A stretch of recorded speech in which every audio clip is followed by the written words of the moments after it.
Sustainable development has become the popularized expression for Agenda 21. Agenda 21 is the 1992 United Nations Rio Declaration on the Environment and Development. It is the agenda for the 21st century you're living in today. For a brave new world where everything that you cherished and held true will no longer exist. Agenda 21 defines itself as the comprehensive plan of action to be taken globally, nationally, and locally by organizations of the United Nations systems. It also elevates nature above man. And it contains something called the precautionary principle, where basically you're guilty until you're proven innocent. Sustainable development is the philosophy designed to bring human beings across the globe under the full control of a narrow human elite. It's a 40-chapter document to basically control the world. It's based entirely on socialist control mechanisms. Sustainable developers have designed a global movement coordinated through a global to local action plan to create world government in accordance with certain objectives. These objectives include an end to national sovereignty, the abolition of private property, the restructure of the family unit, and increasing limitations and restrictions on mobility and individual opportunity. The green goal includes the listings of what's not sustainable. A couple of the examples include private property. 728 lists fossil fuels. Golf courses and ski lodges are not. Consumerism. Irrigation is not sustainable. Paved roads. Commercial agriculture. Herbicides, pesticides. Elsewhere, it lists farmlands, pastures, grazing of livestock. And the family unit. The focus of sustainable development is the abolition of private property, societal undermining of the family, and abandonment of the constitutional protection of unalienable rights as described in the Declaration of Independence. You see, I sat on the Santa Cruz Agenda 21 committees. Now, this was a lot of crazy ideas. This was back in the mid-90s. Crazy ideas I heard. Mother Earth's surface wasn't to be scratched. Human beings were to be concentrated into human settlement zones. Educational systems were to focus on the environment as the central organizing principle. All aspects of life were covered. Well, I went to these committees at the request of some people who told me that I needed to understand what was going on, and I came back and I said, this is craziness. This is so silly. It has no chance of having any effect on our society. Well, I was wrong. The United States government's support for sustainable development, Agenda 21, is very clear.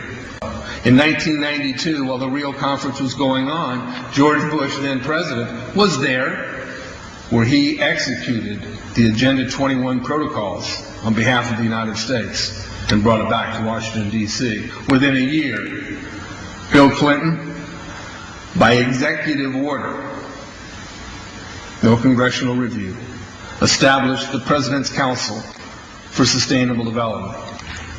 In Santa Cruz, we've got a 2-lane freeway system.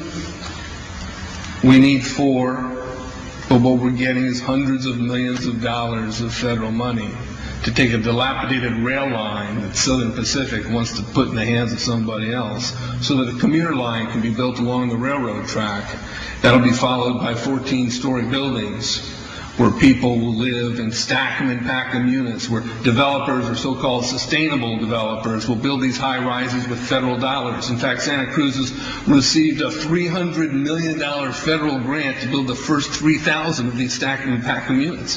The County Board of Supervisors has said, if you are a sustainable developer, you're immune from any construction defect liability.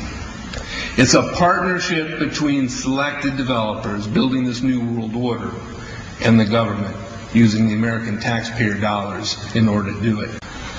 This is a map of the Wildlands Project. To explain the map, the red are areas that are to be off limits to human beings. No resource development, no human activity. If you live there, you won't. The yellow areas are the areas for major control of all human activity. If you live there, you won't. The black areas, the black dots, are the smart growth zones. That's where human beings are to be stacked and packed in small living units along rail tracks.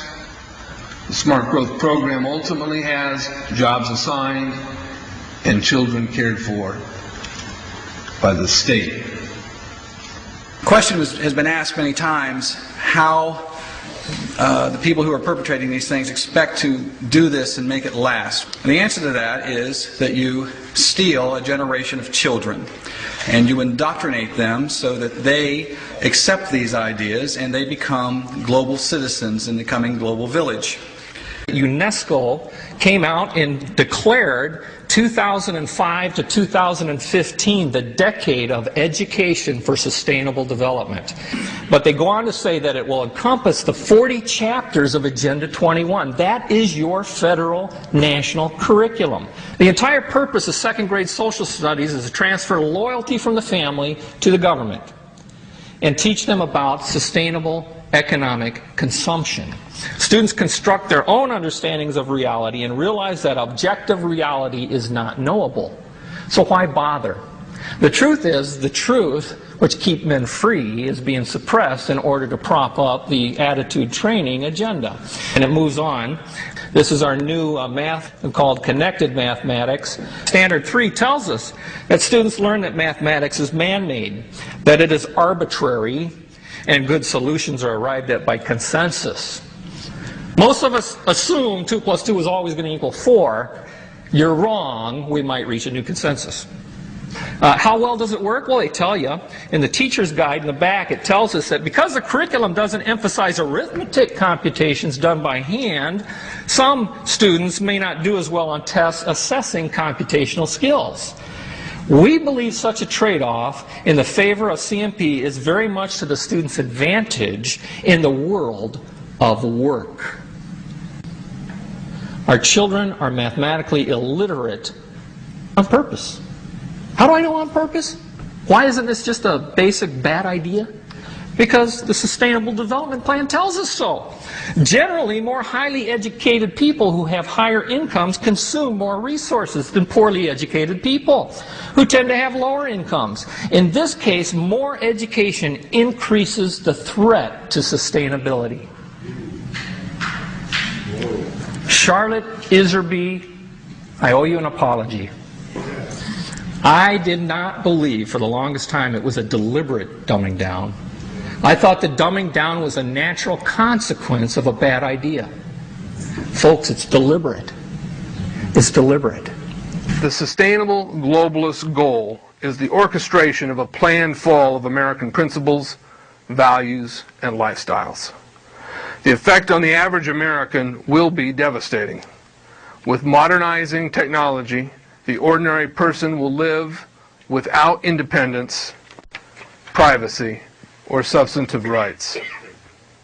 Another press conference that I attended was the ICLE group, the International Committee for Local Environmental Initiatives. It helps in the implementation of Agenda 21 in all of our local communities. And one of the speakers was a Harvey Reuven, who happens to be the vice chair of ICLE.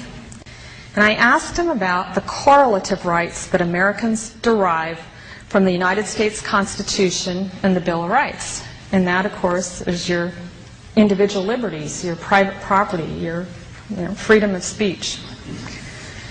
Asked about it clashing with Agenda 21. And you know what his response was? Individual rights must take a back seat to the collective.